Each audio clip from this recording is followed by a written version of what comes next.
Oh, yes, you can sign up on the sign up sheet. And our question of the month this month is your favorite Star Wars character. And I suggested Voldemort, but apparently that's not right. But it could be. Imagine if those two got together. Yeah, somebody will write a fan fiction about that now. Tanya, it's your assignment for next week. We have two great featured readers tonight, and I'll introduce them in a moment. But to start with, I'd like to read a poem. I just got back from a trip to Japan and was privileged to visit the birthplace of Basho, the famous haiku poet, and many other places in Japan, some haiku related. And this is a poem by Peggy Heinrich called Conversation with Basho. A tiny dot in front of the horizon grows larger, becomes a Japanese brush stroke, becomes a four-pointed star. It is Basho. Across his shoulders rests a bamboo pole, a straw basket on each end. Near his hut he sets down his load, crouches, stares at the dust in the road. I watch him as if at the edge of a painting. I step through the frame and speak. I feel you have many answers. Sit or stand, but be still. My face flushes and I remain silent. Can you help me with these baskets? I nod and move towards the baskets. They contain water. How do these baskets with their holes and cracks hold water? The earth, full of holes and cracks, holds water. Basho places his palms on the sides of the basket. The reflection of the moon ripples on the water. There is the world, water, dark sky, moon, in a basket. Tomorrow, the sun will be in the basket. He slides his fingers into the water, shattering the moon and the sky like glass. See what a human hand can do to the world? Basho sits on the ground, untying a sack. He motions for me to sit. I am silent, watching. Finally, I speak. You live simply. You write and teach. The world praises you. Praise is the shiny fish that sparkles in water uncaught. Once out of the water, it is dull. Only if you like to fish. Keep fishing. I know these things. If you are wise, why do you seek me out? You remind me of the way things are. I ask Basho to teach me the art of haiku. Take 3 sticks. Cut one, then another. Your eye will tell you when they are in balance. Sometimes you will end with 3 slivers that fall in the dust to the ground. Haiku is the poetry of 3 sticks. He pauses. The peony blossom is trying to tell you something. Study it. Watch it unfold. The 100 white petals of the peony surround the secret. The unclenching fist reveals an open palm. Basho beckons me into his hut and prepares tea. The straw mat creaks, knees bow low. The sound of sipping. Here, everything is calm. He waves a tablet of paper like a fan. I write, I pray, I live on fish caught up with a kite string. I sleep, it is enough.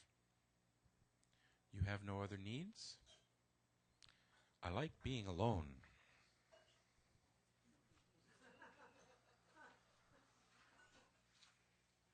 That is A Conversation with Basho by Peggy Heinrich. Tonight our first featured reader is Shinyi Pai. She is the author of 8 books of poetry, including the most recent Ozarks. Her work Her work has appeared in publications throughout the United States, Japan, China, Taiwan, the United Kingdom, and Canada.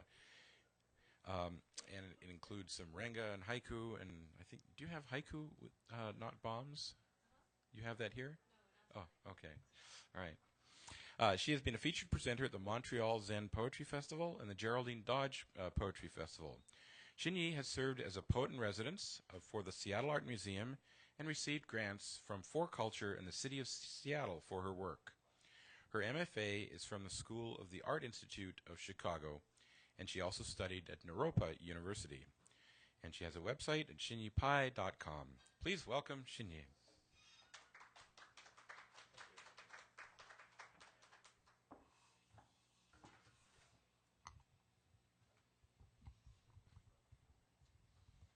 How's this? Is this okay?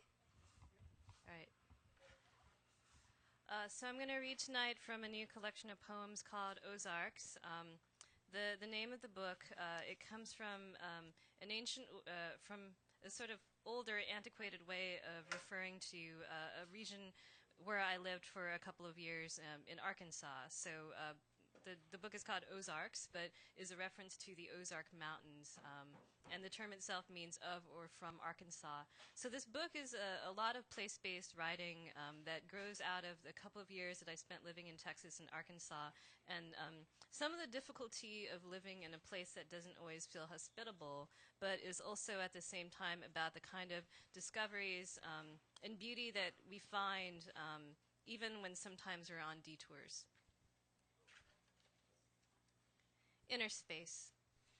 A guide aims her flashlight at the borehole drilled half a century before the build of I-35. Below ground, it's 20 degrees cooler than the blazing temps out there. The cavern where my Texan mate takes me to find relief from heat beneath a canopy of pencil-thin soda straw stalactites.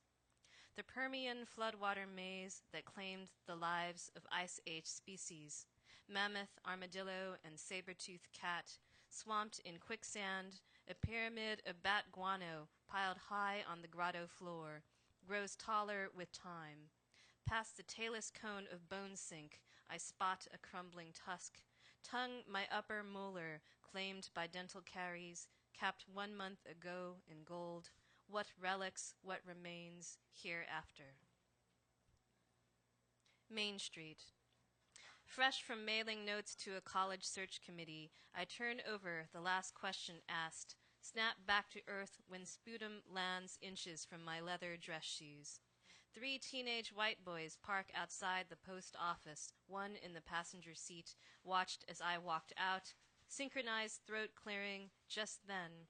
Spitting towards isn't any crime. This isn't China with no government ban on discharging in public.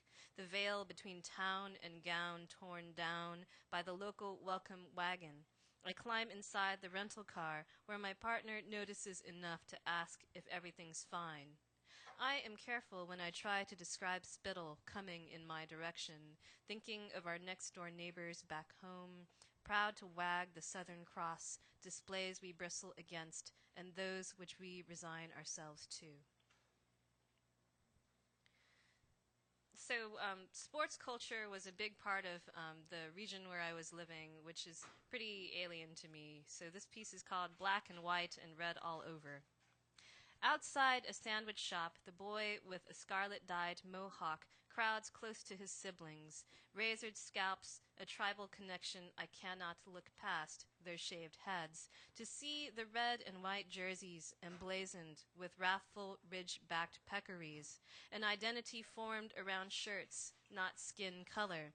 College sports plays games with my mind. The dogs behind every chain link fence yap at me as stray cats leave gifts of mice and hantavirus in the side yard, aware more than ever I am scared witless by wildlife. So, part of my experiences of living in this area was a lot about becoming more, I guess, flexible and adaptive. And so this poem is called Osaka and is about a Japanese restaurant that I used to go to in this little town of Conway, Arkansas, that was owned by a Korean couple. Osaka. After jotting down my order, the Korean-born cook shapes rice balls behind the stainless steel counter. My dinner companion recalls his days waiting tables at Sushi Tora in Boulder. How only male chefs prepared the premium cuts of fish laid over seasoned rice because the core temperature of a woman's palms aren't quite suited to sushi production. Post Fukushima, I read in the New York Times of the shift in Japanese rice loyalty, the rise in imported grain, how we reorient our bodies and wants to what's at hand. Gleaners. Her partner regards her attempts at harvesting as one step closer to diving into dumpsters for second-hand sustenance. The apples my friend rescues from the city sidewalk where her neighbor's crop goes ungathered are lumpy and rough, not worth a cent by any market standard. Even in another land, fodder offered up to pigs and dogs, this offering she yields, to pare away the rind to such crisp sweetening beneath. So this next poem is called Six Persimmons, and it takes this title from a centuries-old Zen painting by a monk named Mu Chi. So it is an ink painting that is literally an image of six persimmons in various states of ripening. And art historians and Zen historians have looked at this painting and interpreted it as these persimmons representing the different stages of enlightenment, basically, of unripeness and decay. Six persimmons for my mother Noko. After ruining another season's harvest, overbaked in the kitchen oven, then rehydrated in her home sauna, Aunt Yuki calls upon her sister. Paper sacks stuffed full of orange fruit, twig and stalk still intact, knows that my mother sprouts seedlings from cast-off avocado stones, revives dead succulents, coaxes blooms out of orchids. A woman who has never spent a second of her being on the World Wide Web passes her days painting the diversity of marshland, woodland, and shoreline, building her own dehydrator fashioned from my father's work ladders, joined together by discarded swimming pool pole, perched high to discourage the neighbor's cats that invade the yard, scavenging for koi. Vitamin D, she says, as she harnesses the sun. In the backyard, the drying device mutates into painting.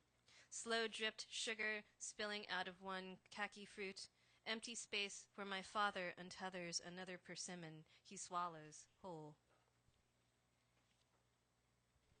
So I'm going to read a couple of poems from this book that have to deal with the theme of labor, which is on my mind a lot. I've not been working for the last few months. I've been on a maternity leave, and I'm getting ready to go back to work on Monday, so I've been thinking about work a lot. Working dog, do not pet. The Italian Maremma at the Arts Colony tends to its flock, nipping at the lambs. She grabs the baby sheep by their tails and pulls the more stubborn animals along. The famished herd looks on, while the young ones learn that when the call is sounded, the pack falls into quick formation. The cattle dog has no intimates. Her duty is to guard. To reach a hand beyond the electric safety fence might be to have it bitten off, or to tempt some greater peril to bring back before the canine intelligence a trace of her basic nature, that each living being is bred for more.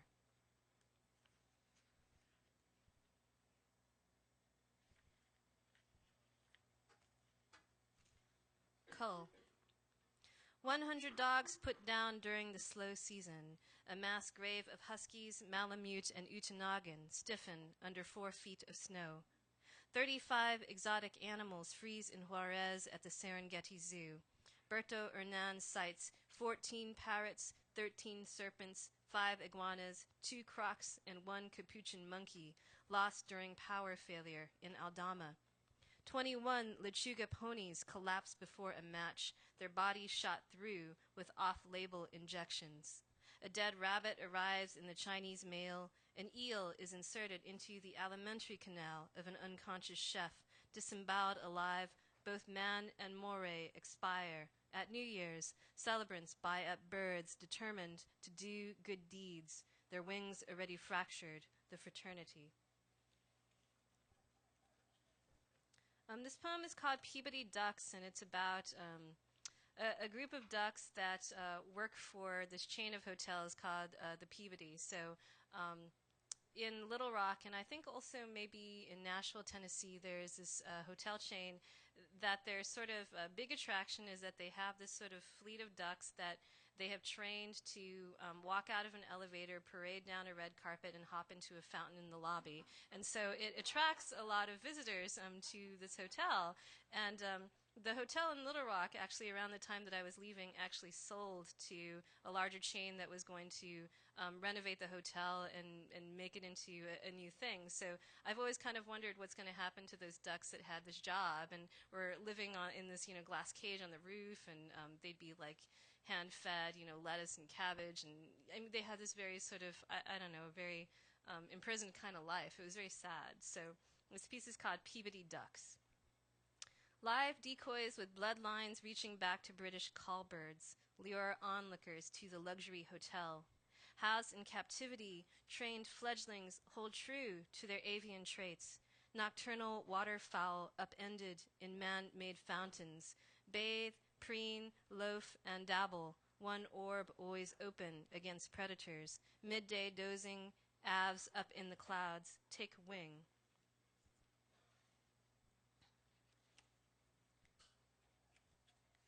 So this next poem is called Towels That Could Hold the Heat, and I wrote it after spending some time in a small town called Hot Springs, Arkansas, where the National Park Service has a series of historic bathhouses from the turn of the century that were a tourist attraction for decades, but have now sort of fallen into decay and disrepair. But the Park Service now manages them so that tourists can sort of go and see the sort of former glory of these historic sites.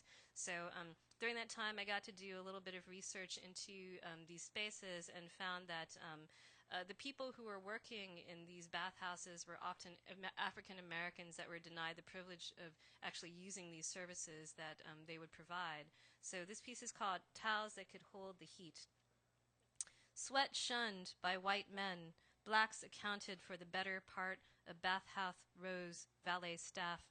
Banned from bathing during optimal hours, they scrubbed hubs, assisted invalids, currying mercury cures. Duties required them to work at temperatures between 95 to 100 degrees. 8-hour shifts. Claudine Adams recalls wearing white cotton uniforms.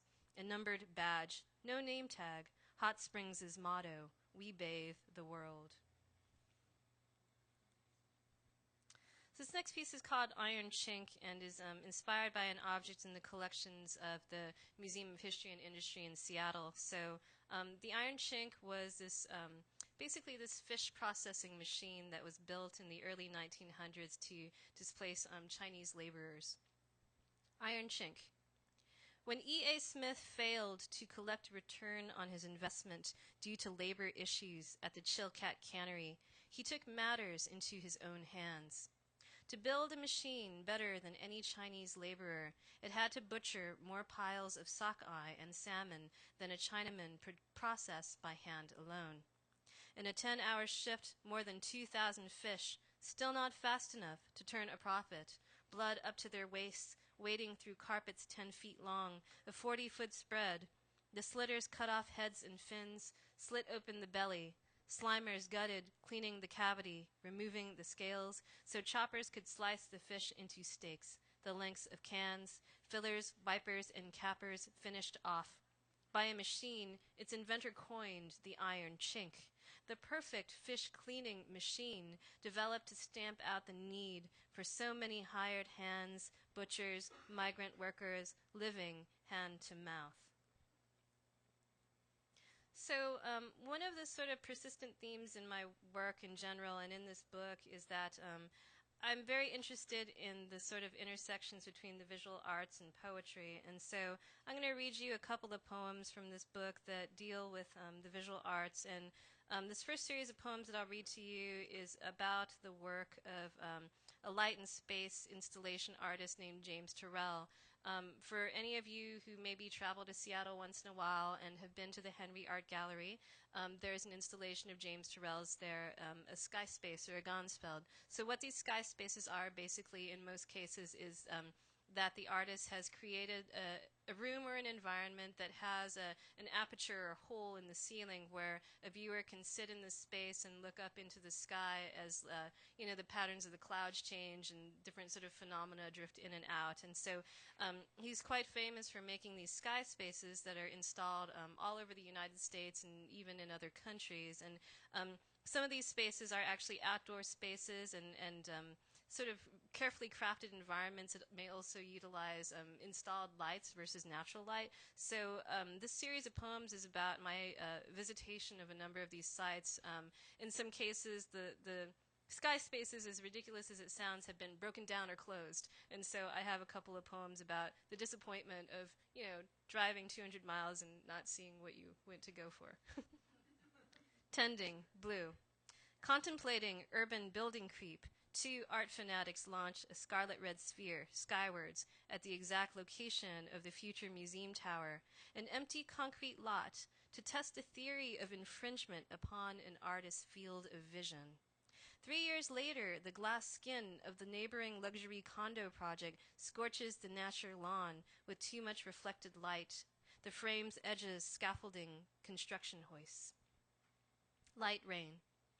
Inside the sky viewing chamber, galaxy black granite flecked flooring reverses a cutout of azure, light in late winter, earth echoing nightfall, stone mirror map of infinite constellation. And that's a poem that was inspired by the Henry space. Star Shrine. Altar, altar, alma, mater, matter, mutter, moonward. Murmur, muster, muscle, muse, mute. Courtyard piece. Where light chimes at the strike of each hour, where sharpness shifts into stillness, where crescent moon burns into view, where night-blown cactus breaks into bloom, where an overheated hound enters the stream of infinity pool, where atoms of dissolving ice cascade across a warm windshield, where visitors top out, void, and refill foremen under shelter of steel, where intervals of space and light draw sudden apertures of awning. Sundown. Closed for repairs and maintenance, the stone bunker broken down. Metal grate blocking approach, out of order, overhead, blue yonder, still visible through human oculus shaped from stainless steel. I go through the roof upon matter brought to light, blind passage, the museum's coveted corner of contemplation, shuttered till further notice. And I think I have time for maybe just 2 poems. So I'll quickly read to you a piece called Touch Tour. It's about kind of my interest in objects and museums and I guess my attraction to the stories that objects can tell us sometimes, or what they may reflect to us about our own interests and engagements. Touch Tour. It's March 2nd, 2012, and throughout the loop, Rahm Emanuel City sings with Celtic fiddle waltzes. Piped in music synchronized to jig with emerald and white, light displays, dotting State Street, a town gone verdant, in celebration of St. Pat's, fires up light-emitting diodes to create low-impact points of interest, though the waters of the Chicago River still run green with vegetable tint. I eschew the bean and public art in Millennium Park in favor of the old masters, Arp and Aconchi.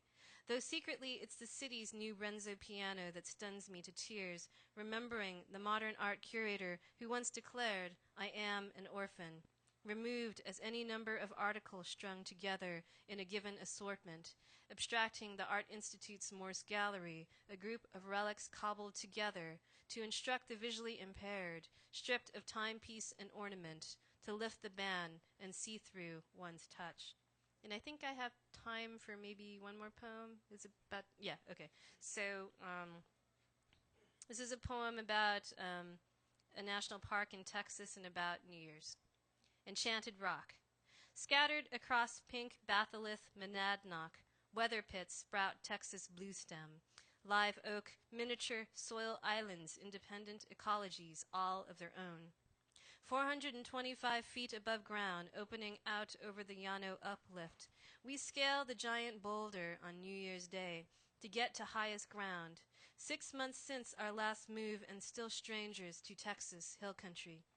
I inspect a water-filled depression, remembering the tide pools of Mora Beach, as you identify 1-inch invertebrates swimming upside down beneath the surface. The fabled fairy shrimp, whose eggs survive even in drought to be revived in salt water, or when rain returns to granite shelter. Evidence of animal existence on this barren rock, adapting to a new habitat over millennia. We descend the dome to feast with friends, a supper of black-eyed peas. Thank you.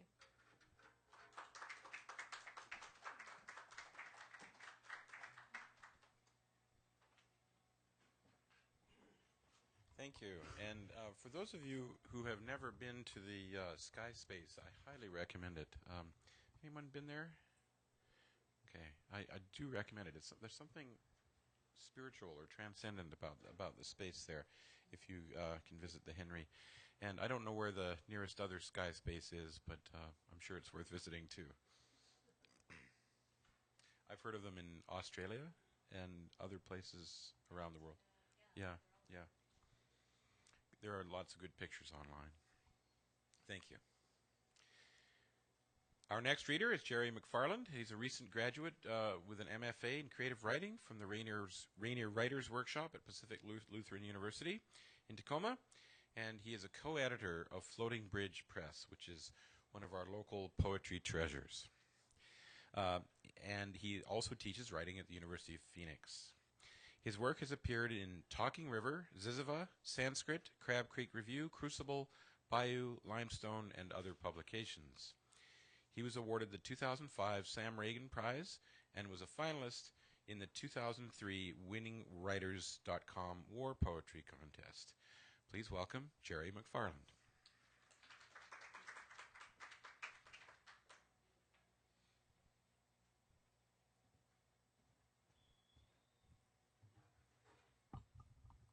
Thank you for that warm introduction.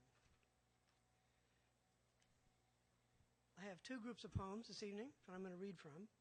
One is from a manuscript called The Making, which is about family, work, relationships, etc.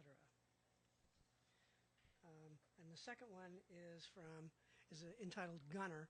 It's about my experiences as a Navy person during the Vietnam War.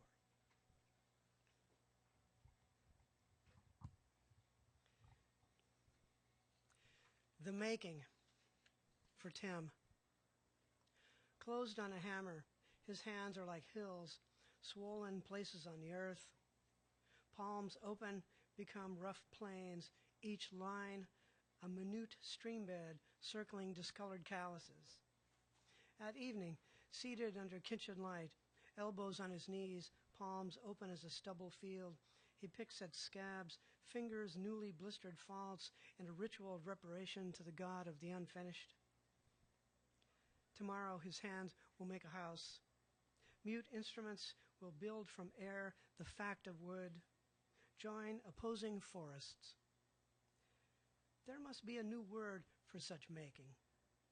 In morning light on the hill, pine studs will frame the house of the new word.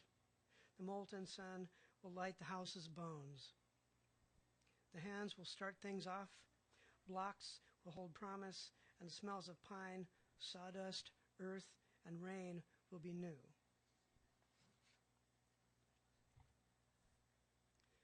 This is from a time in my wife and I's life in our house when we had a very small kitchen, which has subsequently been expanded greatly. It's also about something else. Rejected by a little magazine, the poet repairs the faucet. In the window of our cramped yellow kitchen, light fractures into cherry branches. Blossoms fell last month, pink edits on the fresh green page. Deep in the faucet, the gasket is worn. Water sputters in a silver throat, and the whole thing bangs and quakes. Light steps in the leaves of the cherry, fixes me to the floor, wrench in one hand, lead neck of the battered fixture in the other. Damp, dark stuff sent up unfiltered into every kitchen, drips black onto the floor, pools on linoleum, a tiny black lake of corroded iron. Once I ran a plumber snake down under the kitchen sink, down the larynx of the house, into the bowels until it gurgled, popped, and spit back loose crap from the deep. But this is a simple repair, just a humble little pink washer. There. One branch in the window frame jerks like an elbow, deleting thoughts, ending sentences.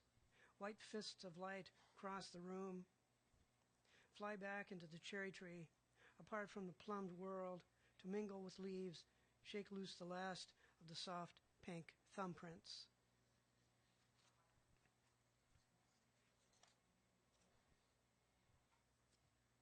Skipping Stones, San Fernando Valley, 1964.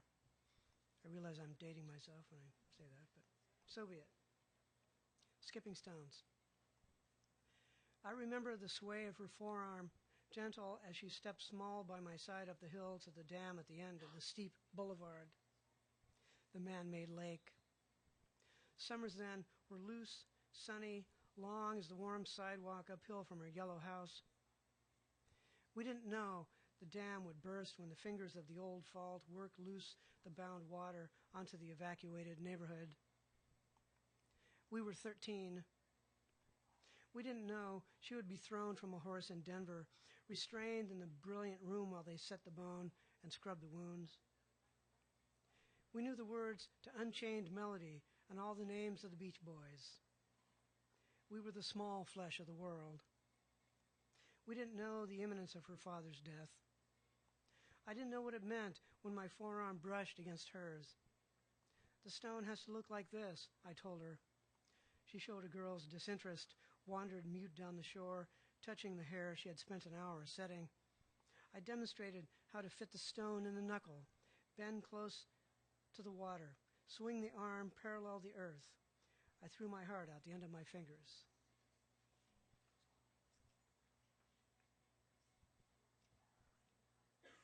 When I was a child, my father had a surgery on his forehead, and it was cancerous growth there. And it left quite a mark, a rectangular indentation in his forehead, which is always very noticeable. And the doctor said that flesh would grow back, but it never did. My father's scar. Doctors said the flesh would grow back, but it never did. As children, my brother and I were not to speak of it. I imagined Geronimo had scalped the white man in his sleep. When I was 11, I lifted my shirt on the schoolyard to show the scar from my appendectomy. I had something missing too, another secret that wasn't. Endless sunlight fell on the yellow house among the shadows of orange groves. Rows of silver Quonset huts of migrant workers shimmered. I learned a word, developer.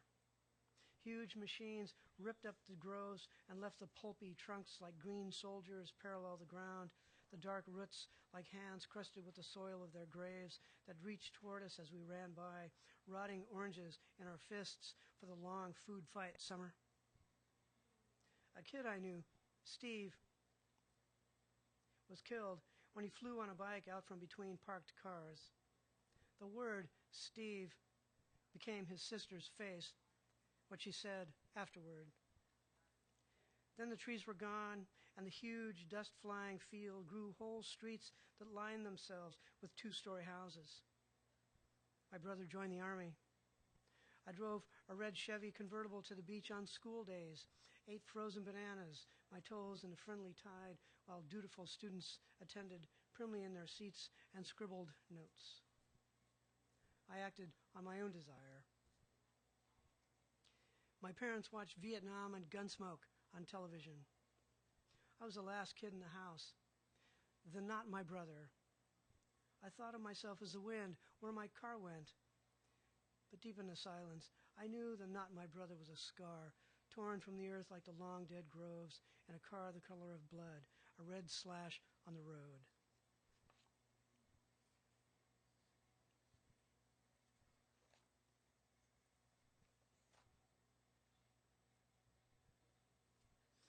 few years ago, my wife and I took a trip to Paris, and we saw the famous graveyard, Père Lachaise, centuries old. There was a tree that had glommed on, its root had glommed onto a crypt and lifted it up out of the ground. Anyway, the oak and the grave, Père Lachaise Cemetery, Paris, France. 200 years it took the oak to find the grave after its roots knuckled down to it in the yard. Another 100 years, a knotty elbow at the edge embraced it, and the oak stretched its bony arms and leafy hands over a sea of stones, and took another century to lift, as if in praise, the crypt from the dirt, skew the lid, spill the fine white dust from crevices carved by hand to signify this final matter, claim it, expose the faded etch of an ancient name.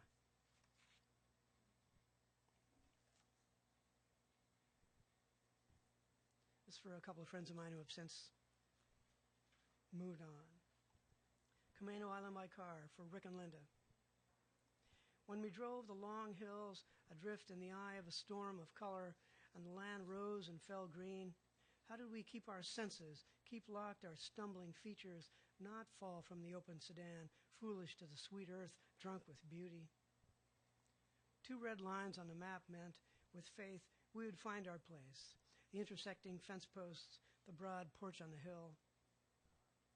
And the dappled yard by the arbor stooped over a new beach. They looked up, shouted, each waved one free arm.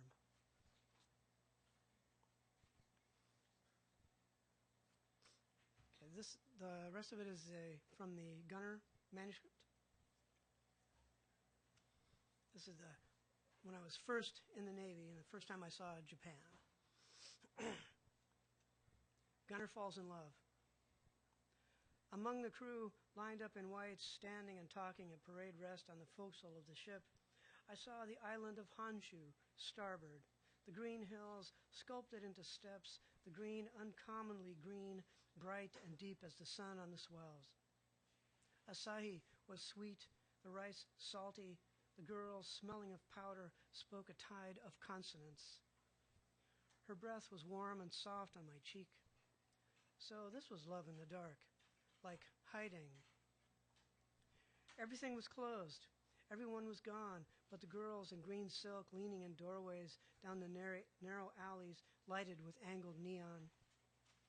I drifted, drunk, without order, foreign, unable to speak my love in the strange, dark town. They sang to me like crickets. Buy me drink, buy me drink.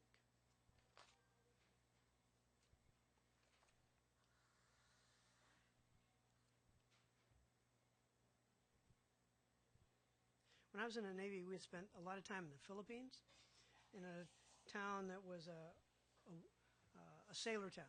It had one road through the middle, which was just mud, and there were jeepneys racing up and down the street, and they apparently didn't have brakes or lights or anything. They just had horns and gas pedals. And that's how they operated. And they would swing, dodge each other on both sides of the street going opposite directions. It's pretty crazy. But there's other things involved. Monsoon for Joyce. I want to tell you about the monsoon, the plank bridge from the gate of Subic Bay Naval Station to Olongapo. The Yellow River children died for coins in. How the monsoon made Olongapo a lake, men into dark silhouettes, slow as divers in a dirt town's nameless single road. The monsoon drenched this white-clad sailor, American dollars hidden in damp shoes, pink and blue fringed canopies of jeepneys lurched and splashed a puddled road past monkey meat on fire drum spits. The fountain ringed by stone faces, chipped in every election's gunfire, baby ducks thrown to alligators for a peso. In the monsoon's spontaneous embrace, my uniform translucent in the warm flood, with the brown bottle of San Miguel I drank outside in the mud, I thought of you in that clean and sunny yard, your face like a pale blossom. The monsoon baptized Olongapo, granted extravagant forgiveness, made the road dark slop, tin rooftops rattle. That was my last visit to Olongapo City. Long before Mount Pinatubo plumed over Mindanao, Luzon, and thick gray dust grew to windblown shapes of pickup trucks on the abandoned base, and Olongapo strangled in soft, hot feathers. I've forgotten what you look like. Never saw the Philippines beyond Olongapo. Never saw the rain tree forest, the swing of light in another country. But Olongapo, Olongapo, I keep saying your name. Olongapo, once full of sticks and gunfire, deepened in a new volcanic skin, jeepney's axles wound with the tendrils of the koa, I enter your dark street with a shovel and an axe.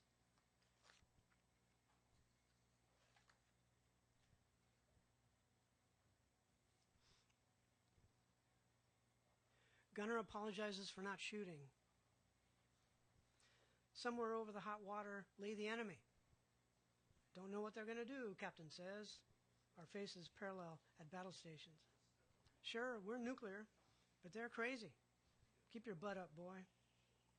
The rivet of my helmet dug into my scalp. There's nothing anywhere but ocean.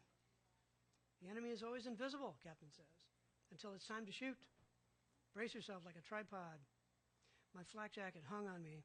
The flacking started 8 inches below my shoulder, plenty of room for a small rocket or a series of shells, and a neat parabola to find me and my bowl of helmet. The best defense is a good offense, Captain says. Shoot first. 2 facts, Captain says, in military life. Follow any lawful order, and all orders are lawful. Watch the endless horizon endlessly. Breathe. Bend your knees, grip the gun as if you would fall without it. The knuckle loose at the trigger. Wait for the enemy. Hold your position for 25 years.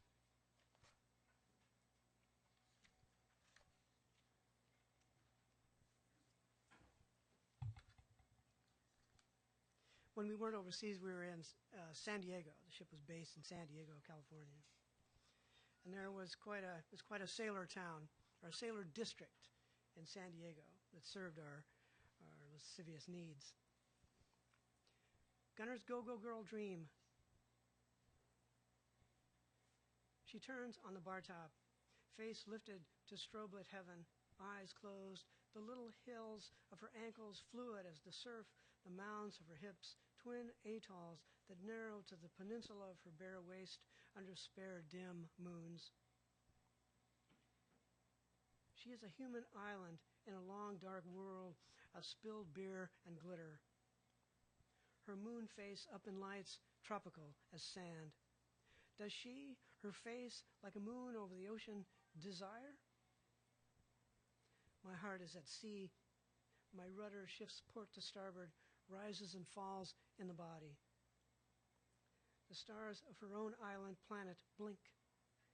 She dances on the bar top, long as a dock, a harbor break in the darkness, and we, her supplicants, like little gigs at the toes of her pointed shoes, bob in her wind. The door to the bar opens onto Broadway, San Diego. Horns crash, engines throttle, and light from headlamps and streetlights reveal the bouncer, bored, sober, slumped on his stool, checking IDs with a flashlight. I could leave, unmoor from this dock. But the beer is cold, and all there is on the street are the hawks selling gilt-edged Bibles. Here the light softens on her skin. Her hips drift, and the rhythmic tide and her long, dark, curled hair falls on the swells of her breasts and gleams like the moon and stars on the surface of a black sea on a clear night. She dances in front of me, looks down at me from the glory of her painted face, into my adoration, and dawns into a smile meant for me alone. And I dream my hands on the wheels of a red Stingray, top down, bound for Tijuana, her fingers in my hair, tires rolling like the ocean.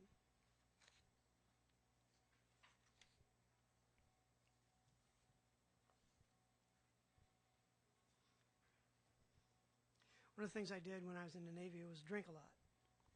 So that was not unusual.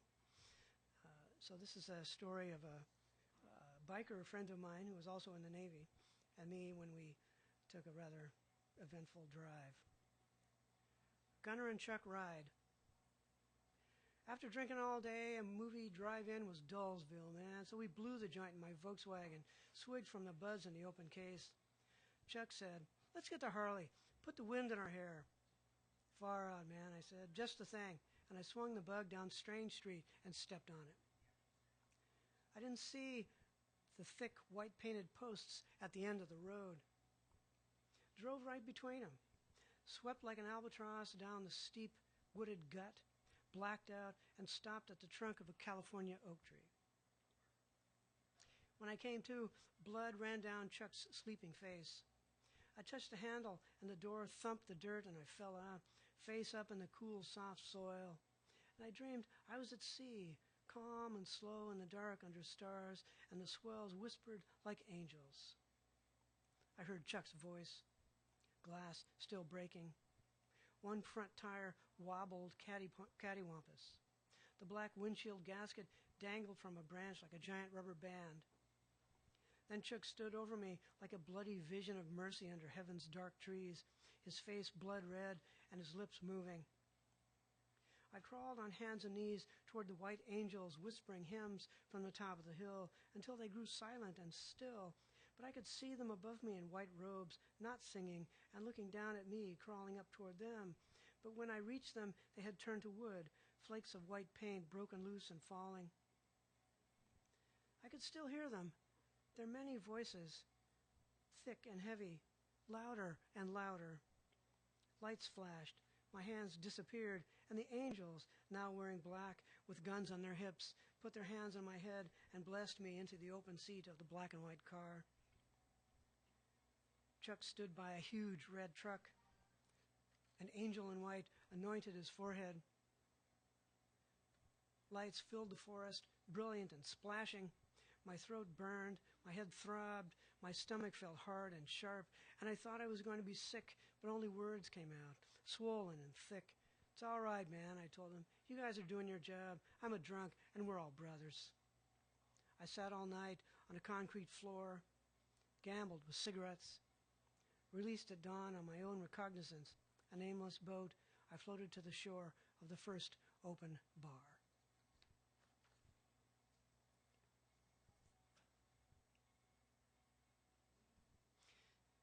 How am I doing for time? Okay.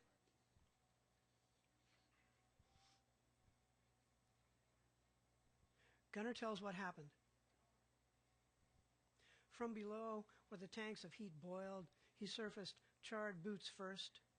Drenched with his last sweat, cheeks and forehead blistered in perfect circumferences, islands of pink skin strafed by fire.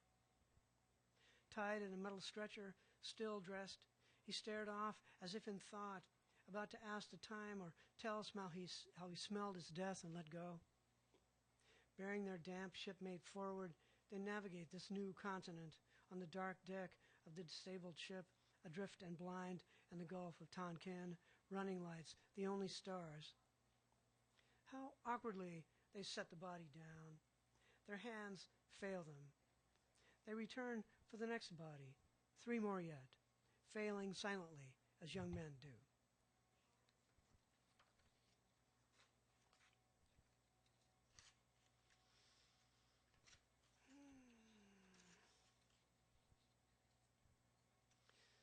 Okay, here's one more Gunner poem.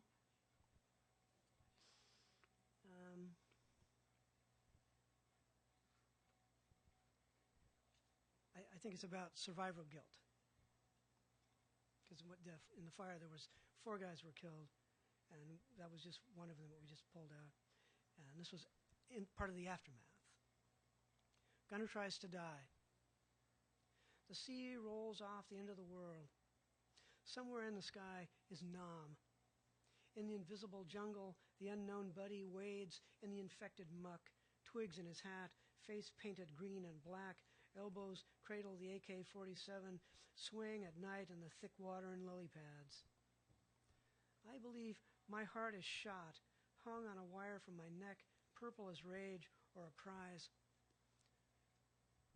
I die then on the fantail, clutch my shirt from the unknown buddy, grimacing and sinking in the swamp without me. The USS King steams out of the Tonkin Gulf, out of the smoky towers and muddy caverns by an itinerary, a tidy printed protocol clean as the Admiral's shoes, orders to abandon the unknown buddy, lost anyway, sleep-breathing slime into his lungs, sinking and dying. I look back from the rolling fantail over the wake of the USS King, imperial, blind, and speechless. One more? Gunner gets his sea legs. While I was seasick my first months at sea, the bosun mate said, "It's all in your head, boy." So I learned to right myself at sea. When the starboard beam of the USS King slipped down, swollen as a pot-bellied sailor, my dungarees flagging in the groaning gusts, I remained upright, starboard aft in the hard turn, work boots, black wedges flat on the non-skid, while the gray planet shifts rudder, the wind veered, the whole splashing vessel sloped into the long turn. I leaned into the curve of the earth and put my face into the wind.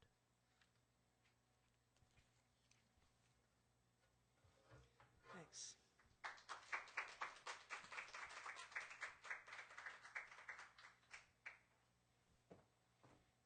Thank you, Jerry. A couple of quick announcements.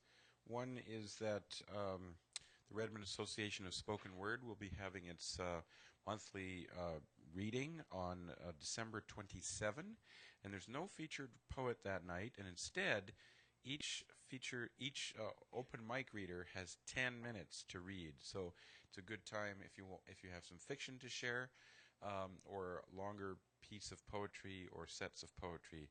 So that's at the Old Redmond Schoolhouse Community Center at 7 p.m. on Friday, December 27. And next month, the regular Soul Food Poetry Night will be on January 23rd. So tonight is 1 week earlier than usual. We will be returning to the third Thursday. Pardon me, the third Thursday in January is the 16th, not the 23rd. So January 16. And another announcement is as part of my Redmond Poet Laureate activities, if you don't have one of these little flyers or a bookmark, please ask me for one. In January will be the second of the Wanted Dead or Alive readings featuring dead poets. And we had E. Cummings on October 30th. Coming up on January 29, which is a Wednesday, the feature will be Rumi. And in April and July will be Emily Dickinson and Pablo Neruda. So please come to those and pick up one of these brochures if you'd like to, or a handy bookmark. Thanks again to Shinyi Pai and Jerry McFarland. Let's take a short break, get something to eat or drink, and Shinyi has her copies of Ozarks available. And if you'd also like to sign up for the open mic, please do that. Thank you.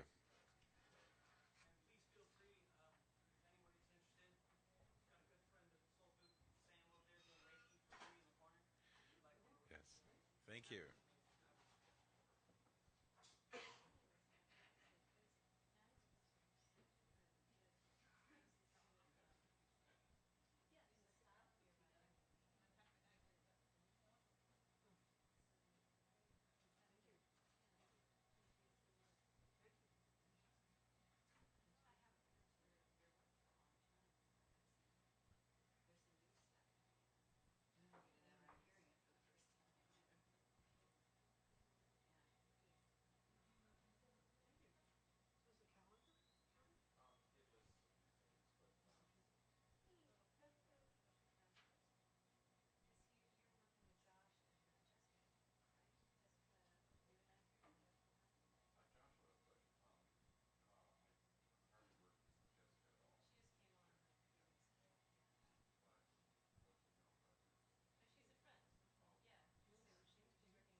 Okay, we're having a mellow evening, but I think it's time to get started again. We have a short open mic. We'll take just a few minutes for that. Our question of the month this month is, what is your favorite Star Wars character? And the first person on our sign-up list likes Princess Leia, and that is... Yes. Peggy Barnett.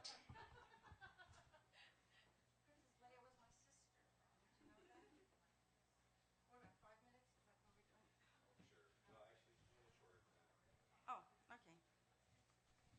Oh, it is bright up here. I know, do. Well, it was interesting that Jerry read a poem about Père Lachaise, because I have a poem about Père Lachaise Cemetery, too, that I wanted to read. And, well, this one is called Remembrance of Things Proust. Proust is buried in Père Lachaise Cemetery. And there are several translations of Proust's work that have been newly reissued, but I happen to like the original one by Moncrieff. And I just recently found out where he got the title of Remembrance of Things Past for his book. So this is called Remembrance of Things Proust. And there's a little epigraph in the front here. When to the sessions of sweet silent thought, I summon up remembrance of things past. And that's sonnet number 30 by William Shakespeare. Man Ray's photograph of the corpse is a shocking truth. Proust is dead. The air is clean and bright today as I walk along the Appian Way of Paris, down the winding roads of Père Lachaise Cemetery. My feet slide off the rounded edges of pale orange cobblestones, twisting my ankles back and forth until my knees hurt. Mottled, overlapping tombs tumble into weeds in the dark, damp soil. Rotting wooden doors with curlicute cast iron gates hang crooked on one rusty hinge in the entry of small gargoyled mausoleums, roofs pointing askew, just large enough for two now empty granite shelves, one above the other. Light streams through red and blue glass remnants stuck in cracked lead and reaches into a moldy, mossy corner smelling of last year's autumn leaves. My pilgrimage to Proust's tomb began many years ago in college with a calligraphy assignment in Paul Standard's class. Pick a novel, then write some pages from it in your own original script. Leading me, for reasons long forgotten, to remembrance of things past, out of which I began to copy endless sentences at an age when I was vulnerable to those sad, bittersweet emotions, but better able to tolerate them then, and began a long worldly romance with a dead lover. The stillness of his granite tomb, a rectangular black star singular in its starkness. His name in perfect gold Trajan lettering is an echo of the stillness that was his bedroom, with its pale yellow cork-lined walls, now with no wispy rustle of his blue silk blanket, no scratching of his bamboo quill pen, no silver-chained glasses perching on his nose, no tap of the wooden gold-circled walking stick leaning on the tan and green patterned armchair, its tarnished gold fringes draped on the worn flowered carpet. Closed, heavy-lidded eyes surrounded by dark circles, underscored by a beaked nose, made more prominent by the sunken cheeks of death. Black hair and beard contrasting with the white sheet tucked under his chin, a white pillow crushed by the weight of the small, exhausted head. In his black stone tomb, Proust rests quietly with his blue silk bedsheet wrapped around him, a transparent shroud gently covering his dark dust. Suddenly, a candle flames to light over his face. Hot wax drips onto his forehead. Startled, he awakes, turns round heavy-lidded black eyes to mine, willing me not to forget. I catch a handful of words blowing around the stones to throw them into the open-ended hourglass of time, a place where lost grains of memories endlessly fall. Is that it? Will I use up my time or? Oh. A short one. Oh, well, for me that's not easy. All right. Well, you want a funny one? I have a funny one here. To make people like to laugh, so I do this. It's called Caesar's Underpants. Oh, this is entirely serious, yes. Oh, who was it? Paul Nelson couldn't hear me when I was reading this once before, and he said, Caesar Underpants? You know. I'm like, no, it's Caesar's Underpants. Okay. Tall and thin, Miss Urban, our 5th grade teacher at PS 89, looks like olive oil. Her hair bun is huge, a sleek black cat sitting on her thin neck. Miss Urban is unwillingly taking our class to the Theater in the Round production of Shakespeare's Julius Caesar. 30 children get on the subway and immediately fall down as the train starts. Wanting to lose us in Manhattan, but not being allowed to, she herds us into an old stone church theater. We sit in the first row, girls on the right side, boys on the left. I'm sitting with Kathy and Justine. It's a play about murderous old adult men droning on with too many old adult men being paid to perform the bard for 10-year-olds. I can't understand what they're mumbling as the hot stage lights sparkle as they spit. Then Caesar declares, "Let me have men about me that are fat." And Mark Antony, Cassius, and Brutus sit down on stone benches. We 3 girls sit up. Their togas, really too short to sit in, are above their knees now. We are below the stage, our eyes level with its floor. We can see their underpants. Mark Antony's are white cotton and look like a sack of potatoes. Cassius wears black that disappears in black curly hair, lots of curly hair down to his knees. Brutus has blue boxer shorts with yellow stripes. We stare, not hearing a word spoken. What kind of underpants does Caesar wear? We wait anxiously for him to sit down. But Caesar doesn't sit down. He's Caesar. Oh my God, we whisper. What if he doesn't wear underpants? We stare in delicious fear, and suddenly we hear, "Hence wilt thou lift up Olympus? Then et tu, Brute, then fall, Caesar." Caesar crashes to the ground, covered in blood, his toga all messed up and above his knees. Back in school, Kathy and Justine and me fail the test. But Miss Urban had asked the wrong question. If she had asked it, we would have told her. Caesar's underwear is blood red.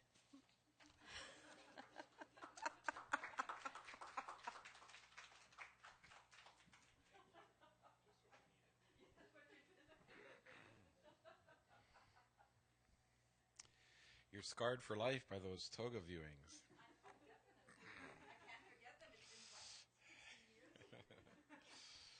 Our next reader is Tanya McDonald, and her favorite Star Wars character is indeed Chewbacca.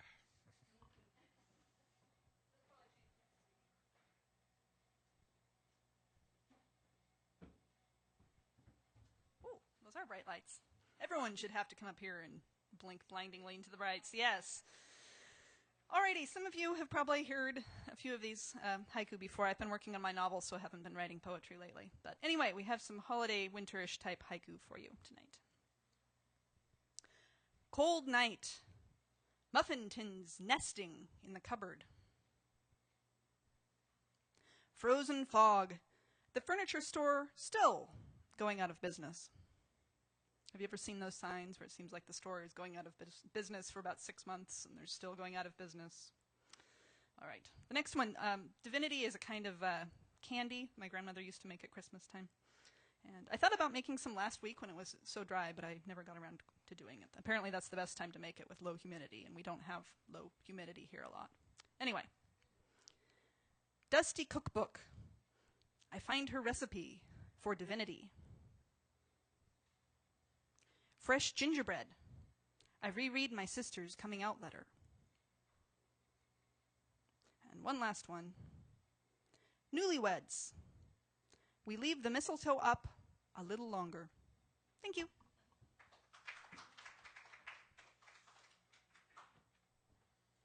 And I was expecting you to read those in a Chewbacca voice.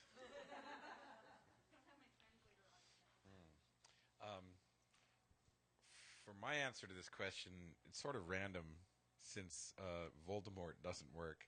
I wrote Jabba the Hutt. This poem is called Fighting the Rain.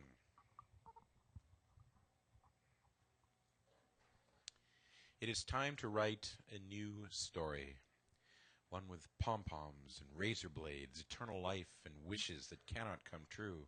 It is time to write about pain, about carpet stains, starfish and pilgrims of yeast and carbon, conjugations and filigrees. It is time to come clean on lies of living, on the spice of dying, time to grow spines and feast on the spoils of 9 to 5. It is time to find rhymes for mystery, for birth and death, the history of gods, of each one true church. It is time to dare to eat that orange, to plunge the knife and reap those notes of harmony. It is time, is it not, to foil the villains, wash the dishes, roll the dice, scoop the brains from the cannon's cadaver, never to waver despite the rain that turns to snow and back again. Time to know the life of snails, the tolling of bells and mercy's weather. Time to fold origami nightmares into scant daydreams, mold into plowshares, fold sheets of rain into swords of delight. That endless rain, fight enemas of thought with well-wrought capers, light salads on fire, take the money and gun for something true, something few and far. Time to hone the hope that slopes those cells within the skulls of certain poets. It is time to write a new story. Time to write anew. Time to write. Time. It is time. It is time. It is time.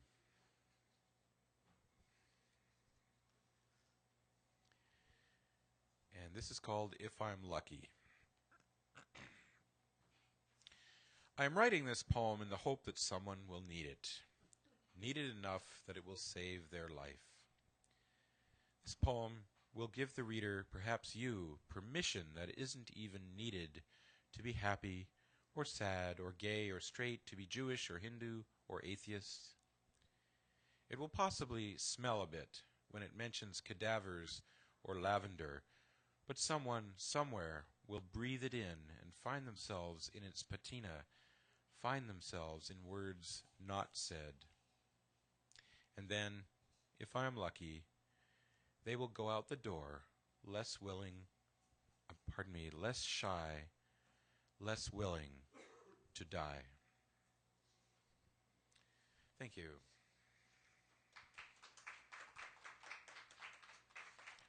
So again, thank you to our featured readers, Shunyi and Jerry, and thank you for making the trek out here. We have had a smaller turnout, but I've enjoyed the intimacy and sharing, and hope you can come back again next month. And before you leave, if you feel like buying something more to drink or eat, please do. And once again, let's thank Soul Food for hosting us. Thank you. Good night.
você